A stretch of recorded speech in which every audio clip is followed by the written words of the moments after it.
Nós vamos apenas lermos o versículo 2, 4, aonde nós pretendemos fundamentar os nossos argumentos aqui. Versículo 2. Então os 12 convocaram a comunidade dos discípulos. A igreja, ela iniciou-se em Jerusalém, os 12 aqui é uma referência ao colegiado apostólico.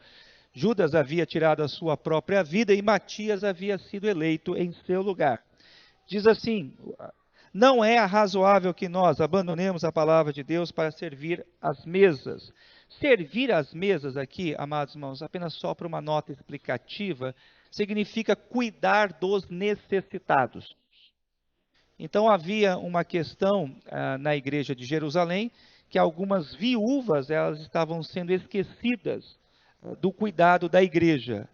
Então os apóstolos apresentam à comunidade uma proposta de elegerem homens que seriam responsáveis por esse serviço. Daí vem a expressão, então, servir às mesas. Mas, irmãos, escolhei dentre vós 7 homens de boa reputação, cheios do espírito e de sabedoria, os quais encarregaremos desse serviço, e quanto a nós, o colegiado apostólico aqui, nos consagraremos à oração e ao ministério da palavra. Gênesis capítulo 6 é a gênesis da diaconia. Nós encontramos aqui, então, a origem do diaconato bíblico. 1 Timóteo capítulo 3, do versículo 2 ao versículo 8, a primeira parte. 1 Timóteo 3, versículos 2 a 8, a primeira parte. É necessário, portanto, que o bispo... Irmãos, rapidamente aqui uma orientação, que eu vou aqui explicar a questão da palavra bispo. Existem 4 palavras no Novo Testamento que são usadas para se referir ao mesmo ofício, ok? Todo presbítero ele é um pastor, todo presbítero ele é um bispo e todo presbítero ele é um ancião. Okay? Então, nós não acreditamos que haja uma hierarquização, ou seja, o bispo é maior do que o presbítero, o ancião é inferior ao presbítero. Nós não cremos nisso. Nós cremos que todas estas palavras, elas são usadas no Novo Testamento para se referir ao mesmo ofício, que é o presbiterato. Ok? É necessário, portanto, então, que o bispo, presbítero, pastor seja irrepreensível, esposo de uma só mulher, temperante, sóbrio, modesto, hospitaleiro, apto para ensinar, não dado ao vinho, não violento, porém cordato, inimigo de contendas, não avarento e que governe bem a própria casa, criando os filhos sobre disciplina com todo respeito. Pois se alguém não sabe governar a própria casa, como cuidará da igreja de Deus? Não seja neófito aqui seja novo convertido, para não suceder que ensoberbeça e incorra na condenação do diabo. Pelo contrário, é necessário que ele tenha bom testemunho dos de fora, a fim de não cair no opróbrio. Opróbrio significa vergonha, e no laço do diabo. Vejam o finalzinho, o início, quer dizer, do versículo 8, que diz o seguinte: semelhantemente quanto ao diáconos. Então, os mesmos princípios, as mesmas virtudes, as mesmas exigências que são aplicadas ao presbítero, também são aplicadas ao diácono. Por isso, dá a expressão semelhantemente. Outro texto, Tito capítulo 1, de 6 a 9. Tito capítulo 1, de 6 a 9.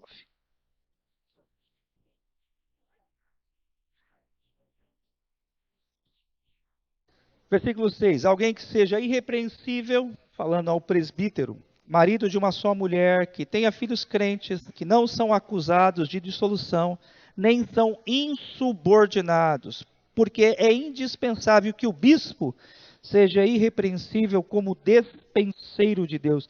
A palavra despenseiro aqui é a palavra grega mordomo, aquele que apresenta e alimenta a igreja com a palavra de Deus. Esse é o sentido aqui. Não arrogante, não irascível, não dado ao vinho, nem violento, nem cobiçoso de torpe ganância, antes hospitaleiro, amigo do bem, sóbrio, justo, piedoso, que tenha domínio de si, apegado à palavra fiel, que é segundo a doutrina, de modo que tenha poder tanto para exortar pelo reto ensino, como para convencer os que o contradizem. Então, diante desses três textos aqui, eu quero rapidamente, então, destacar as virtudes que são essenciais para o oficialato da igreja. Primeiro, a igreja deve eleger homens que tenham boa reputação dentro e fora da igreja, homens que sejam cheios do Espírito Santo, e ser cheio do Espírito Santo é evidenciar o fruto do Espírito: amor, paz, alegria, longanimidade, benignidade, mansidão, domínio próprio, fidelidade. Seja sábio, e a sabedoria é algo que vem de Deus, o conhecimento é algo que o homem adquire, mas a sabedoria, quando nós analisamos biblicamente, a sabedoria é uma dádiva que vem dos céus.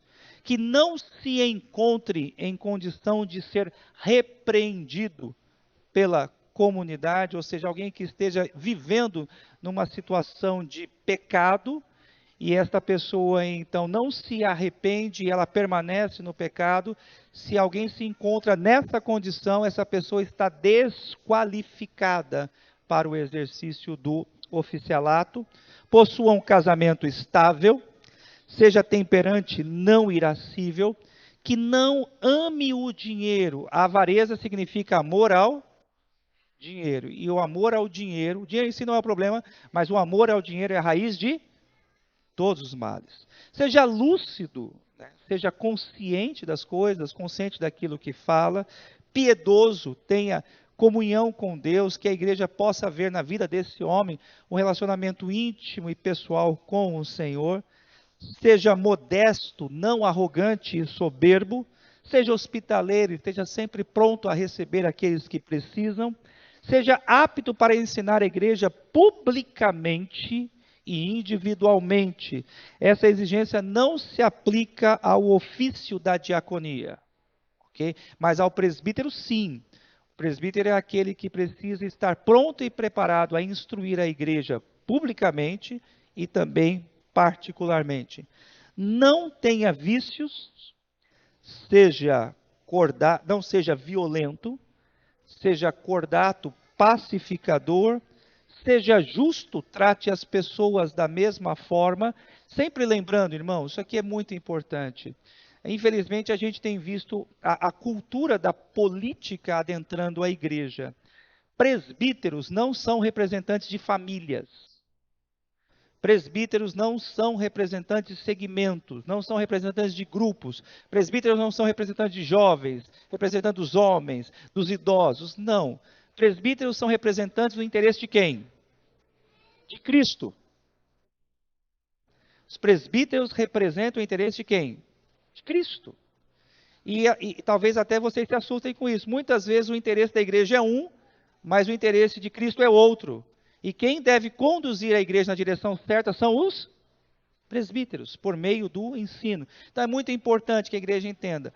Presbíteros são representantes do interesse do Senhor da igreja, que é Cristo Jesus. Eles não representam a sua própria vontade, os seus interesses, ou de grupos familiares, ou de segmentos dentro da igreja, mas são representantes do Senhor da igreja, que é Cristo Jesus. Amém, igreja?